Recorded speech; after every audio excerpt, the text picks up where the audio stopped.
Hi hello ദേ ഇങ്ങോട്ടൊന്ന് നോക്കിയേ. ഇന്നത്തെ ബ്രേക്ക്ഫാസ്റ്റ് എന്താണെന്ന് കാണണ്ടേ. ഇന്ന് ഉപ്പുമാവാണ് കേട്ടോ. ഞാൻ പറഞ്ഞില്ലായിരുന്നു ഇന്നലെ പുട്ടായിരുന്നു എന്ന്. അപ്പോൾ പുട്ട് ഉണ്ടാക്കിയപ്പോൾ തന്നെ കുറേ പുട്ട് ബാക്കി ഉണ്ടായിരുന്നു. അപ്പോൾ എന്ത് സാധനം ബാക്കി ഉണ്ടായാലും ഇവിടുത്തെ പോരാളി ഒരു അരിമണി പോലും കളയില്ല. അപ്പോൾ ഇവിടുത്തെ പോരാളി ഇന്നലത്തെ പുട്ടിനെ രാത്രി തന്നെ ഫ്രിഡ്ജിലെടുത്ത് വെച്ചിട്ടുണ്ടായിരുന്നു. ഇന്ന് ആ പുട്ടൊക്കെ പൊടിച്ച് നല്ല അസൽ ഉപ്പുമാവ് ഉണ്ടാക്കി തന്നിട്ടുണ്ടായിരുന്നു. ഉണക്കമുളകും ചെറിയുള്ളിയും കടുകൊക്കെ കുത്തിയിട്ടിട്ട് അതിലേക്ക് നമ്മൾ ഈ പുട്ട് പൊടിച്ചത് ഇട്ടിട്ട് നന്നായിട്ട് ഉണ്ടാക്കുന്ന നല്ല ടേസ്റ്റി ഉപ്പുമാവാട്ട്. ഇനി ഒരു ദിവസം ഞാൻ റെസിപ്പി ഇടുന്നുണ്ട്. അപ്പോൾ ഞാൻ ഇന്നലത്തെ വീട്ടിൽ പറഞ്ഞ പോലെ തന്നെ ഇനി പഴം കഴിയോളം എന്നും പുട്ട് ഉപ്പുമാവൊക്കെ ആവും.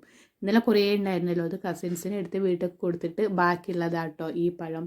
ഞാൻ പറഞ്ഞില്ല, ഇത് പെട്ടെന്ന് നല്ല രുചിയാണ്, പെട്ടെന്ന് കേടുവരും ചെയ്യും. അതാണ് ഈ പഴത്തിൻ്റെ ചില ഭാഗത്ത് അങ്ങനെ കറുപ്പ് വരുന്നത്. നല്ല ടേസ്റ്റ് അത് കഴിക്കാം, പക്ഷേ ഒരു എന്താ പറയുക, നമ്മൾ മറ്റു പഴങ്ങളെ പോലെ അധികം ഇരിക്കില്ല, വേഗം കേട് വന്ന് ചീഞ്ഞു പോവും. അപ്പോൾ ഇന്ന് നമ്മൾ ഉപ്പുമാവിന് പഴാട്ടോ കോമ്പിനേഷനായിട്ട് എടുക്കുന്നത്. ഈ പഴവും ഉപ്പുമാവും കൂട്ടി കഴിക്കാൻ ഭയങ്കര ഇഷ്ടമാണ്, എല്ലാവർക്കും ഇവിടെ ഭയങ്കര ഇഷ്ടമാണ് കേട്ടോ. അപ്പോൾ അതാ ഞാൻ പ്ലേറ്റിൽ നമ്മുടെ പുട്ടുപ്പുമാവ്, അങ്ങനെ പറയാമല്ലോ, പുട്ടേറ്റുണ്ടാക്കിയ ഉപ്പുമാവ് പുട്ടുപ്പുമാവ് അല്ലേ. അപ്പോൾ പുട്ടുപ്പുമാവ് എടുത്തിട്ടുണ്ട്.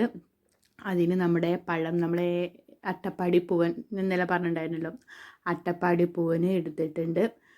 ഇനി ഇതൊക്കെ കൂട്ടിയിട്ട് ഒരു പിടിയടി പിടിക്കുക അല്ലേ.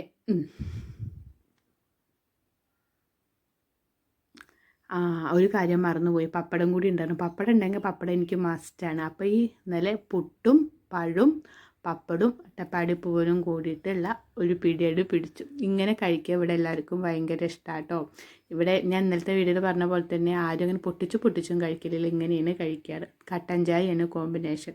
അപ്പോൾ എൻ്റെ ചെറിയ വീഡിയോ കാണുന്ന എല്ലാ കൂട്ടുകാരും ലൈക്ക് ചെയ്ത് ഷെയർ ചെയ്ത് സബ്സ്ക്രൈബ് ചെയ്ത് എൻ്റെ ചെറിയ ചാനലിനെ എല്ലാവരും ഒന്ന് സപ്പോർട്ട് ചെയ്യണേ കേട്ടോ please. Okay, tata bye, see U.